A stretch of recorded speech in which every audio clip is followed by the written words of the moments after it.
afternoon everybody, welcome back to the channel.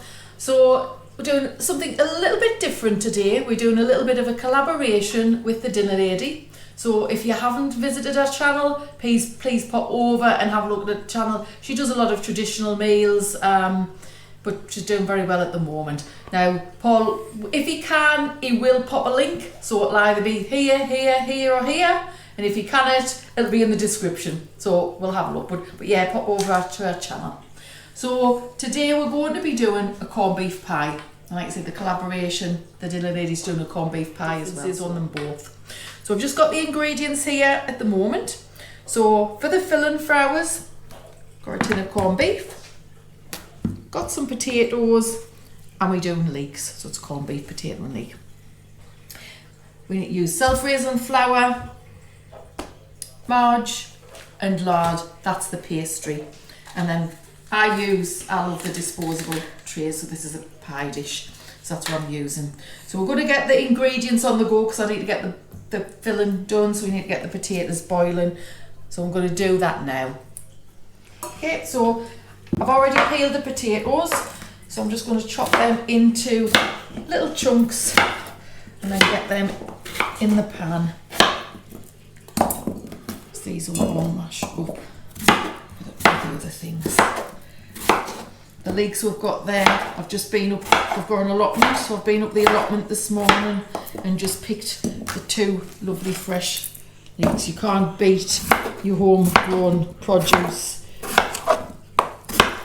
It's the same one, we've got the potatoes, but we haven't got any potatoes at the moment. They're ungrown. Get these chopped up and I'll get them on and boiling. So that's them chopped. I'm just going to give them a quick rinse just to get some of the starchiness out of it, and then we'll put them on the hob and get them cooked.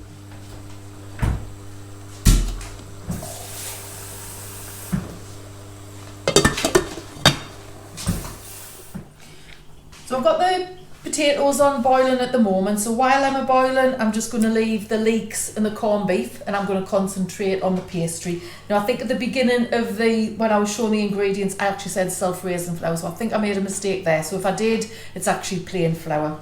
So what I've got in here, I've just weighed out 225 grams of plain flour and I'm just sieving that into my bowl. That's sieved over.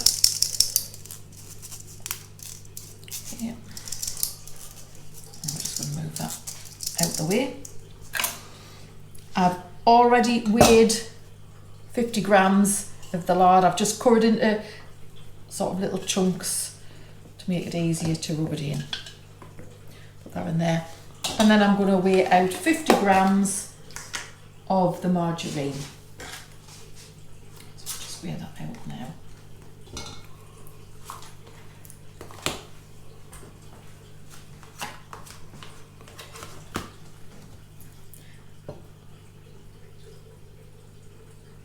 These scales will be my grandma's scales. I've got a recipe book from my gran.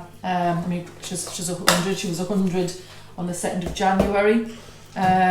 Unfortunately, she got dementia, so she can't do cooking. But we've got our scales and we've got a cookery book. So later, on, I will be looking at doing some recipes. What my gran used to do. She was a brilliant cook. She used to be a dinner lady. But getting back to this. I've just put the lard and the 50 grams of lard and 50 grams of margarine. I'm just going to put a little bit of salt in there, and then all I'm going to do is rub this together. So I'm going to rub it together until it forms breadcrumbs. Okay. So just rub it between your fingers. You can buy ready prepared if you wanted to, but I do like to do the shortcrust pastry from scratch. So I'm just going to rub this together and I'll just come back to you once I've done this a little bit more and we get it on breadcrumbs. So that's it, ready in breadcrumbs. So as you can see, it's completely changed its appearance. So I'm just going to make a little bit of a well, and I've got just some ordinary tap water there, and I'm just going to pour a little bit of water in at a time and then bring it all together. Now if you do add too much water and it makes it a bit sloppy, you can just add a bit more flour. But I always start off with the knife at first to bring it together, and then as it starts to come together, I then just get my hands in and I just knead it, because then you can figure out the consistency then. It's starting to come together a little bit. So I'm just going to get my hand in and just, as you can see, I'm just kneading it together until it all comes together in one thing. Okay, so that's the pastry. So like what I said, just kneading it together until it all comes together, and you're practically cleaning your bowl, so you'll know that that's ready. So that is ready to start making the pie. Okay, so what I'm doing now with the pastry, I'm just going to put it on a plate, because I'm waiting for the filling to be done, and I'm just going to put that in the fridge. I always feel when I'm cooking with pastry, and like I say, it's a tip that my gran used to do as well, if you put it in the fridge, it just makes it a little bit easier when you come rolling it out. So I'm going to put that in the fridge now, and I'll just leave that in there until we get the filling done. I'm just getting back to the leeks and the rest of the filling. So the potatoes are still boiling away. I'm just going to chop the leeks up just into small pieces. Now, I don't cook the leeks. The only thing I cook is the potatoes. Once the potatoes are cooked, the leeks and the corned beef go into the potato. So I'm just making those, putting these into small pieces now. And then that's ready once the potatoes are done. Okay, so I'm just getting the corned beef out of the tin. We'll keep all away from the corned beef because, there'll be none left for the pie. So I'm just going to cut this into chunks, and then like I say, this will all get mixed in to the pie. It'll all get mashed together once the potatoes are done. Very simple, like I say, corned beef pie is one of the easiest things to do, and it's really tasty. If you've never tried it before, love it. I mean, you can have it with onions, you don't have to have leeks. You can have with onions just as well. We do like the leeks. And that's just about chopped up. And I'm just waiting now for the potatoes to do, and then bring it all filling together. So I've just drained my potatoes. They're cooked now, and I'm just going to get them mashed down. I'm going to just add some salt first. I'm just using a fine salt and a bit of pepper. I'm just going to mash them just with a fork, just mash them down a little bit, and then I'm going to add the corned beef. When you add the corned beef while the potatoes is warm, it's so much easier to then mix them in and bring it all together. So I'm going to do the corned beef now, so that's just mixed finely. It doesn't have to be sort of with no lumps, because by the time you finish it'll be done. So I'm just going to start adding the corned beef now and just start mixing it in. And you'll see what I mean when you start mixing it in. The heat of the potatoes sort of mashes the corned beef as well. You can see it's changing the consistency now. And then once all the corned beef's done and mixed in, I'll add the leeks at the end. Corned beef. There's a few squares of corned beef missing, because as usual Mr. Round decided he had to taste it. He made an excuse of, that corned beef's nice and lean, isn't it? I think it was just his excuse. So can you see what I mean about the corned beef now? It just looks more sort of like a ready colour as it's mixing in with the potato. So once that's fully done, you'll see what I mean. So that's the corned beef all mixed in with the potato. So you can see what I mean, it's all changed there. It's all mixed in. So I'm just going to lastly add the leeks. Now, just before I started mixing this, I put the oven on. Now we've got a fan assisted oven. So I've got it on 170 degrees for a fan assisted oven. If it's Celsius, it's 190.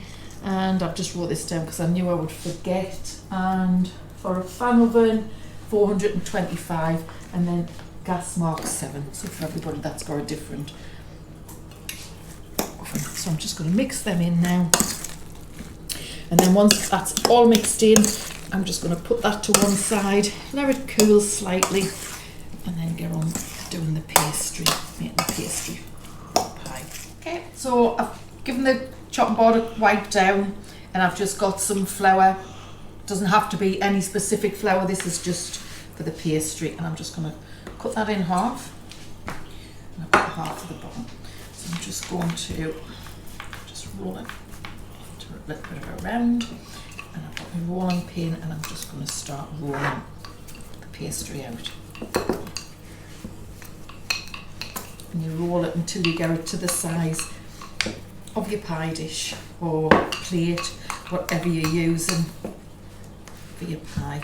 Like I say, I don't know whether you can tell how sort of it's so much easier to sort of move around, it doesn't break up. That's because I've had it in the fridge and it's just been chilling, not for very long. It's probably only been in 15-20 minutes while the potatoes has been doing. I'm just rolling that out, and then I'll just keep measuring, because you've got to bear in mind you've got sides on this. I'll just make a little bit. Yeah, so that should be ready. And then I'm just going to pick that up, and then I'm going to put that into the pastry case. I'm just going to work that into the pastry case, just pressing it down so you get it right in to the corner, so you've got it for your filling. And then I'm just going to trim the edges. If you face your knife, I don't know whether you can probably tell on here, if you just face your knife slightly out rather than that way it doesn't make it short. So that's the pie filling, and I'm just going to put that onto there. And then I'm going to do the same again for the lid. Obviously the lid this time doesn't need to be as big because we are just doing the lid. I'm going to have some pastry left over, Paul. I think I'll have to do something else with that. So I'm just getting the pie filling now, and I'm just going to put that into the pastry, the case. And I'm just going to flatten it out there so you're filling your pastry case.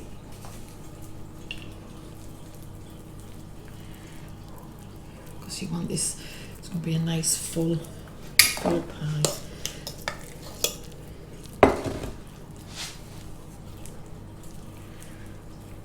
And that's full. I've already got my lid ready to go on. Now, I haven't shown you this bit, but all I've got in there is just an egg, and we've just whisked the egg up. This is for the lid, and then to seal the pastry. So to seal the lid, I'm just going to rub the egg wash over the outside. This will seal the lid to the pastry. And then I'm going to put the pastry case over the top. Okay. And then I'm just going to press that down because you want to seal the lid onto your pie. Just going to press that round.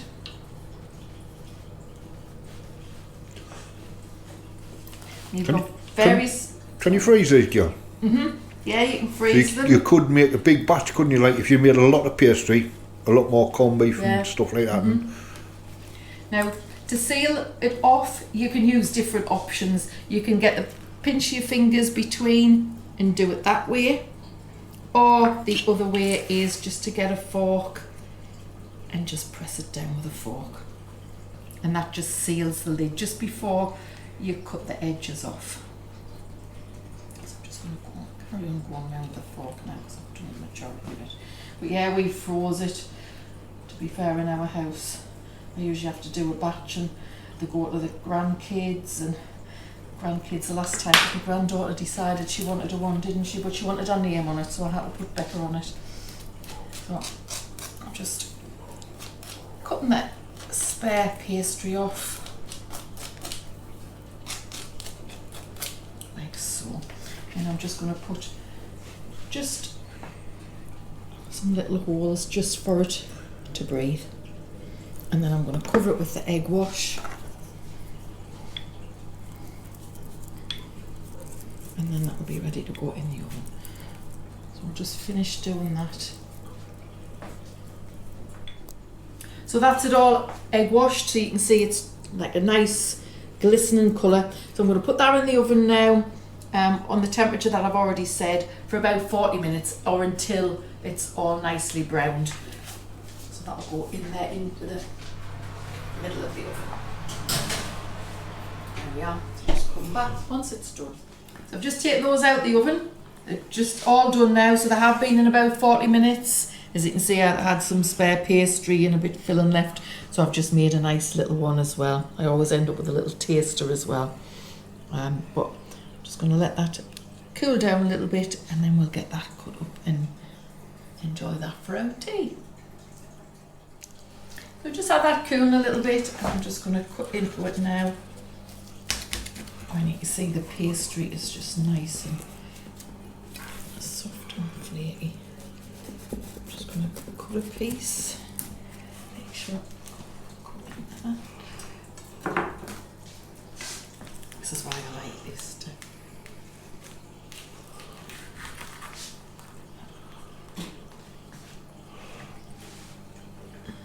And you can see that look.